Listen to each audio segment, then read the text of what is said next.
Très chers amis, bonjour et bienvenue sur Adioplast. Aujourd'hui, nous allons répondre à des demandes que vous nous avez suggérées. Et aujourd'hui, nous allons répondre à une mère qui a 2 enfants et sa demande est la suivante.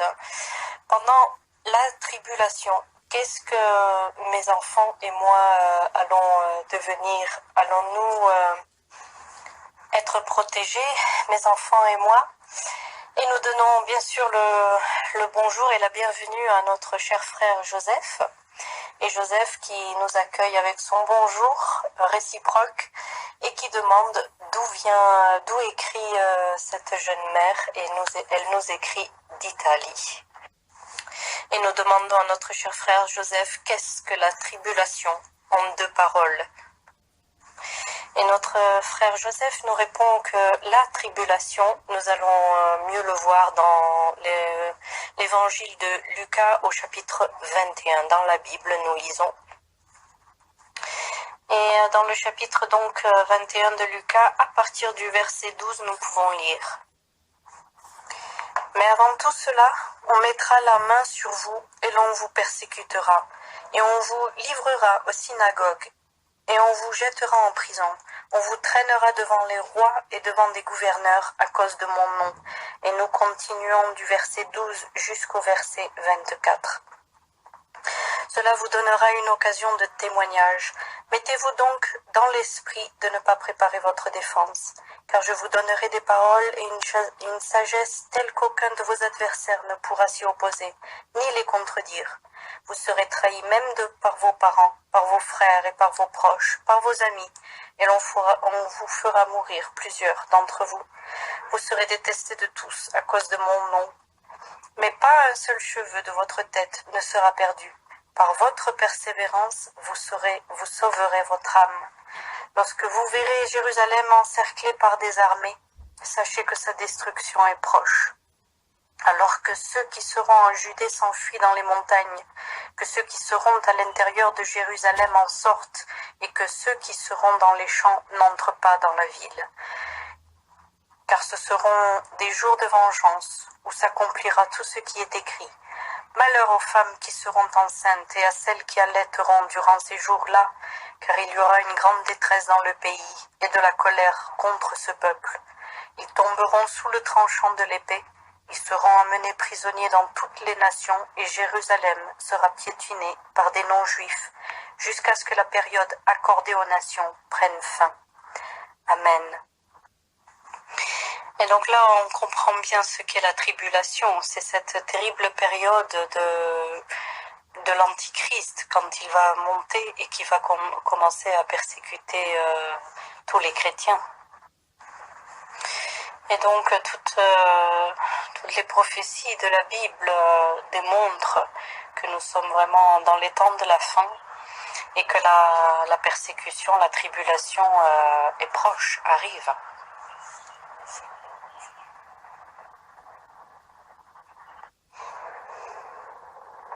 Et donc, nous devons maintenant bien comprendre, selon la demande de aussi cette sœur, cette maman, qu'est-ce qui va se passer, qu'est-ce qui va nous arriver pendant la période de cette tribulation. Et donc, pour lui répondre, nous pouvons prendre dans le premier chapitre de Rois. Et donc, pour répondre à cette dame, au premier Roi, au chapitre 17, et nous allons prendre à partir du verset 9 et nous allons voir comment Dieu a protégé les siens pendant des périodes similaires de tribulation, de persécution. Lève-toi, va à Sarepta, qui appartient au territoire de Sidon, et installe-toi là. J'ai ordonné à une femme veuve de te nourrir. Il se leva et partit à Sarepta. En arrivant à l'entrée de la ville, il y vit une femme veuve en train de ramasser du bois. Elle l'appela et dit « Je t'en prie, va me chercher un peu d'eau dans une cruche, afin que je boive. » Et elle alla en chercher. Il l'appela de nouveau et dit « Je t'en prie, apporte-moi un morceau de pain dans ta main. » Et elle répondit « L'Éternel, ton Dieu, est vivant. Je n'ai rien de cuit. Je n'ai qu'une poignée de farine dans un pot et un peu d'huile dans ma cruche. Je suis en train de ramasser 2 morceaux de bois, puis je rentrerai et je préparerai cela pour mon fils et pour moi. Nous le mangerons, après quoi nous mourrons. Élie lui dit, n'aie pas peur, rentre et fais comme tu l'as dit. Seulement prépare-moi d'abord avec cela un petit gâteau et apporte-le-moi. Ensuite tu en feras pour ton fils et pour toi. En effet, voici ce que dit l'Éternel, le Dieu d'Israël. La farine qui est dans le pot ne manquera pas, et l'huile qui est dans la cruche ne diminuera pas, jusqu'au jour où l'Éternel fera tomber de la pluie sur le pays. Elle partit et se conforma à la parole d'Élie, et pendant longtemps elle eut de quoi manger, ainsi que sa famille et Élie. La farine qui était dans le pot ne manqua pas, et l'huile qui était dans la cruche ne diminua pas, conformément à la parole que l'Éternel avait prononcée par l'intermédiaire d'Élie. Alléluia, comme on peut voir dans ces passages de la Bible au premier ré, on voit bien que le Seigneur s'est servi comme instrument entre ses mains d'une femme veuve. Et donc, comme le Seigneur a répondu au prophète Élie en utilisant cette dame veuve en exemple dans la Bible, comme cela sera pour cette très chère sœur qui nous écrit avec ses 2 enfants, et pour nous aussi, pour chacun de nous qui refuseront la marque de la bête, et pendant la période de cette tribulation, cela se passera aussi pour nous, et pour toutes les véritables églises. Les vraies églises, parce qu'il y a déjà eu dans le temps des églises qui sont descendues à des compromis, et comme par exemple au temps d'Hitler, beaucoup d'églises ont embrassé le nazisme.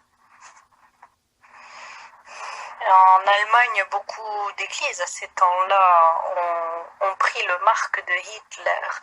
Donc ils ont soutenu complètement le nazisme. Et comme on peut le voir dans l'Apocalypse, au chapitre 3, au verset 21. Pardon, Apocalypse, chapitre 3 au verset 1, et là on voit bien qu'il y a eu et qu'il y a encore des églises mortes. Et donc, non tous ceux qui se dénominent chrétiens sont des véritables chrétiens, tout comme tous ceux qui se dénominent être hébreux ne sont pas tous hébreux, selon les yeux de Dieu. Et donc il y aura des endroits pour nous, pour se cacher, pour se protéger. Et si nous allons voir dans le premier ré au chapitre 19,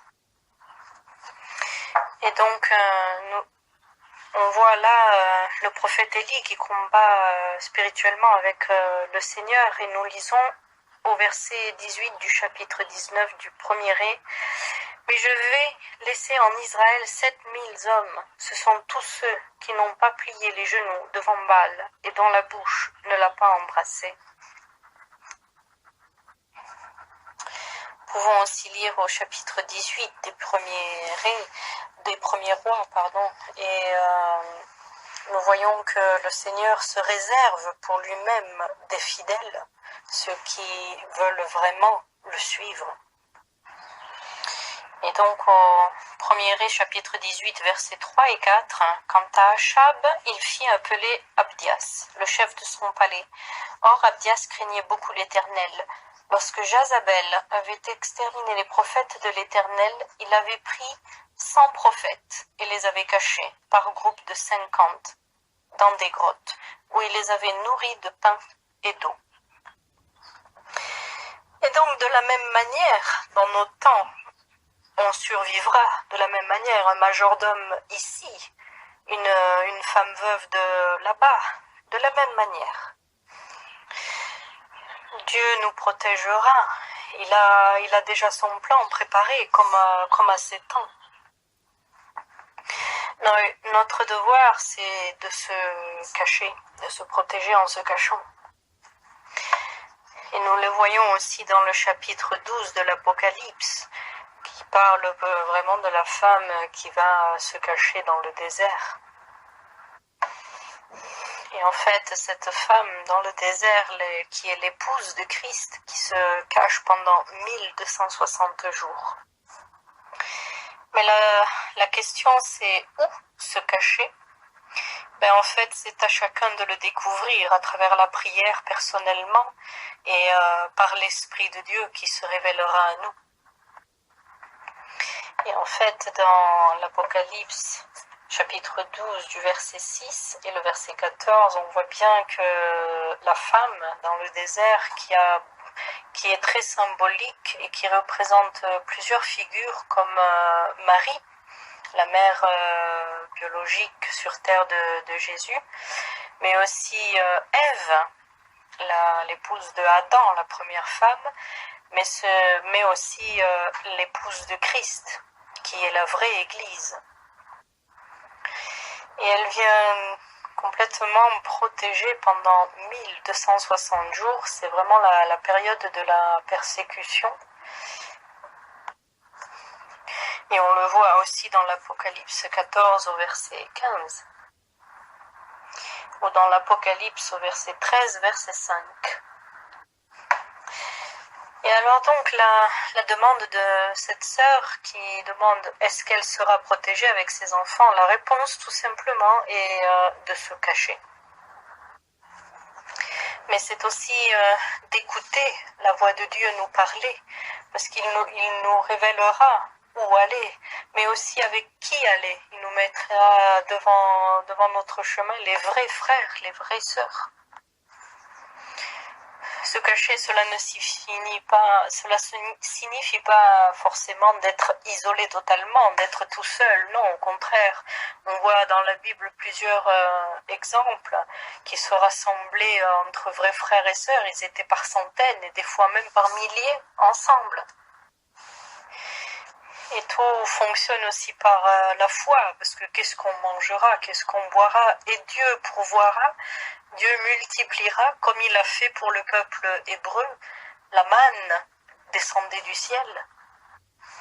C'est parfaitement ce qui est écrit dans l'Apocalypse, chapitre 12, au verset 6 et au verset 14, que la femme dans le désert sera nourrie pendant 1260 jours. Mais la demande est pourquoi serons-nous nourris? Bien tout simplement parce que dans le chapitre suivant, le chapitre 13 de l'Apocalypse, il est écrit que personne ne pourra ni acheter ni vendre sans la marque de la bête. Donc, qui ne la prendra pas vivra par foi. Et en fait, chacun doit vraiment se prendre du temps pour rechercher par l'esprit la voix de Dieu, pour être guidé, parce qu'il nous guidera.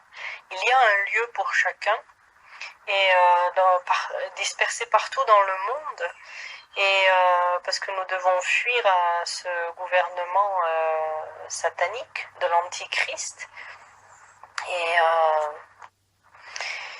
et parce qu'à ces temps-là, l'argent ne nous servira absolument à rien si on n'a pas la marque de la bête. Tout sera pas interdit, mais empêché. Parce que si on n'a pas la marque de la bête, il faut fuir.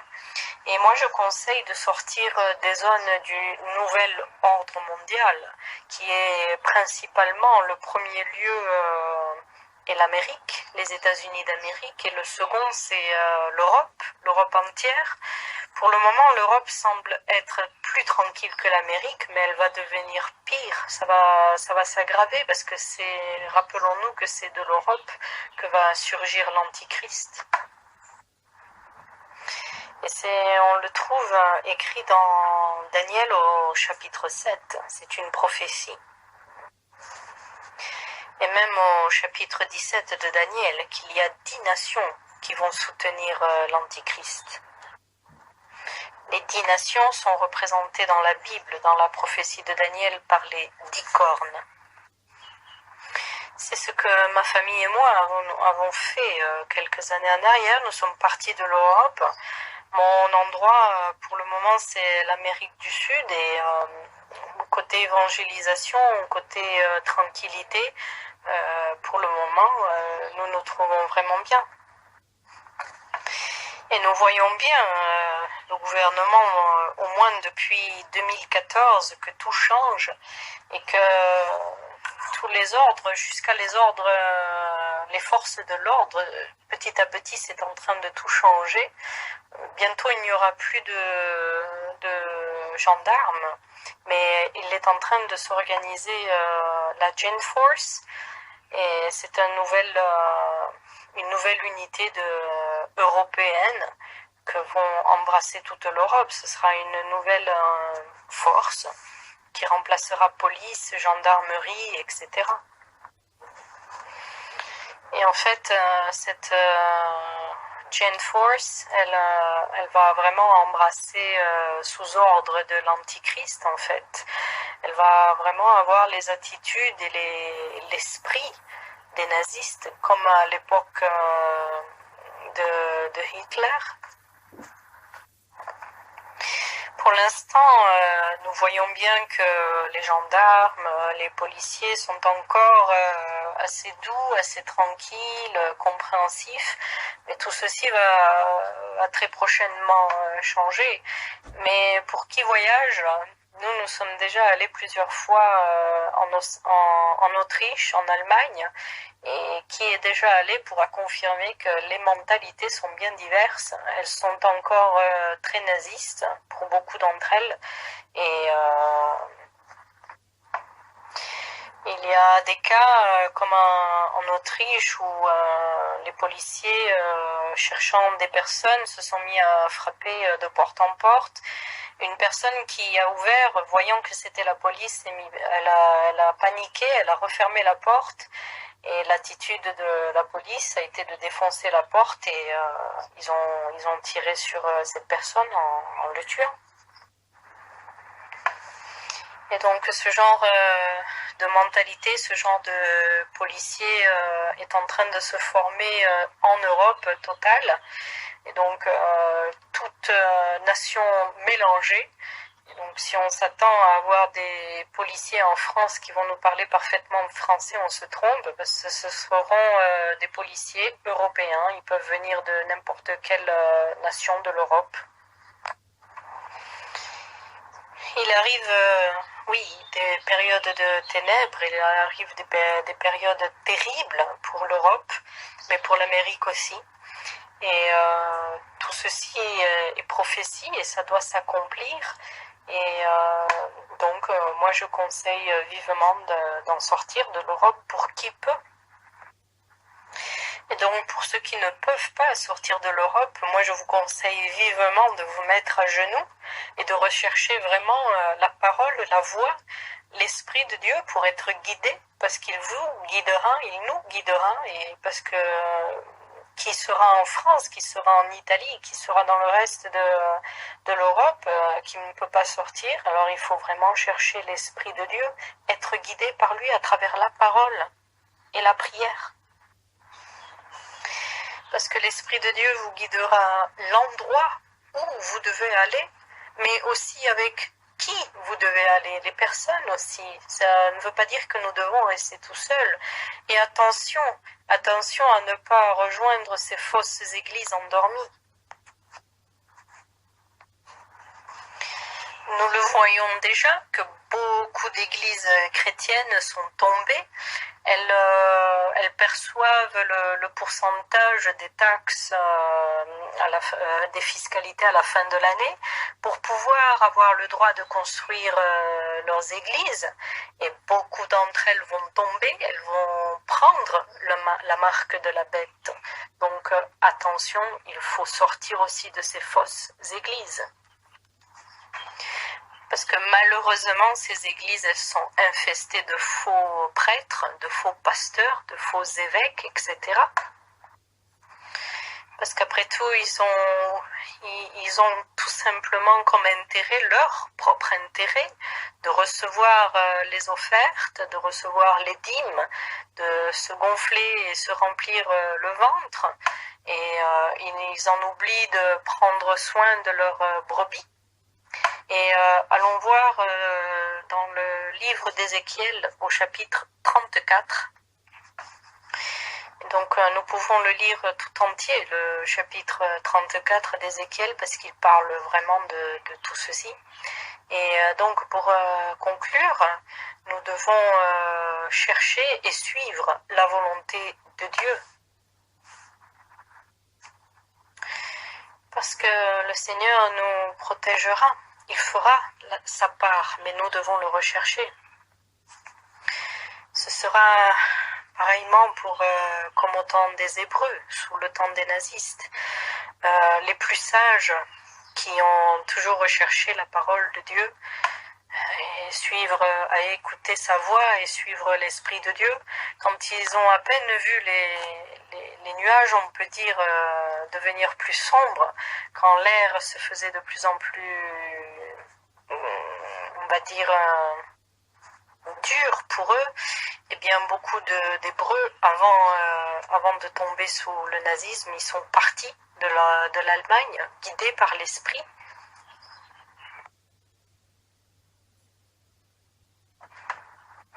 Et ceux qui ne peuvent pas partir de l'Europe, je répète, mettez-vous vraiment en contact avec le Saint-Esprit. Parlez avec Dieu, restez à genoux jusqu'à ce que Dieu se révèle à vous, parce qu'il faut sortir de l'Europe. Et ceux qui ne peuvent pas, donc l'endroit aussi idéal, ce sont les montagnes. Beaucoup de criminels, beaucoup de nazistes même sous la Deuxième Guerre mondiale se sont cachés dans les montagnes, et les militaires, les policiers ont eu beaucoup de mal à les retrouver. Aujourd'hui encore, dans le sud de l'Italie, en Calabre, il y a beaucoup de mafieux qui se cachent dans les montagnes et que la police a beaucoup de mal à les trouver.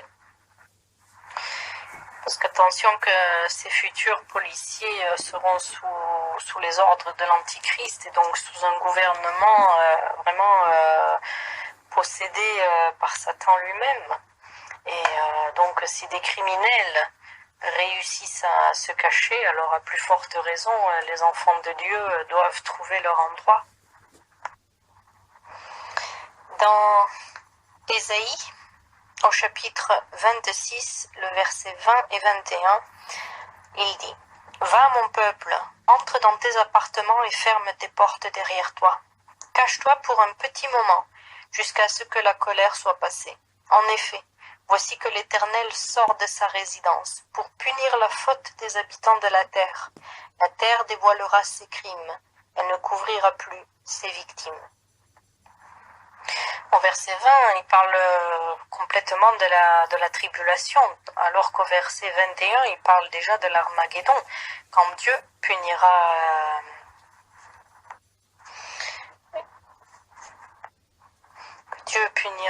l'Antichrist pendant la période après la tribulation, pendant l'Armageddon.